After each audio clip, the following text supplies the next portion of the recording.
Бірақ бала тұмау емес екені белгілі, өйткені температура түспейді. Жөтелмейді, мұрнынан су ақпайды. Жөтелмейді, тек бала қалшылдайды.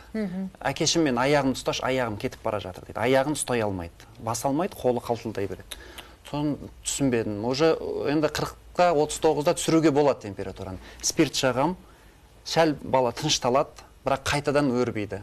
Түскені 38-ге барады. Ал 38 енді медицина тілінде түсіруге болмайтын температура деп айтады. Уже түсінбедік. Бала уже 5-ші сағатқа кетті. Температура түспейді. Қайтадан скорый шақырдым. Екінші келген скорый көрді.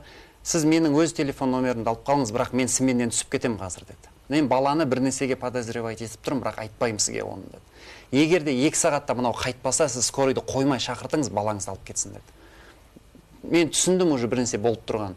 2 сағат уже өтті, бала уже әрі қарай судорога басталып балада. Уже аяқ қолы тартылып, бала уже қорқады.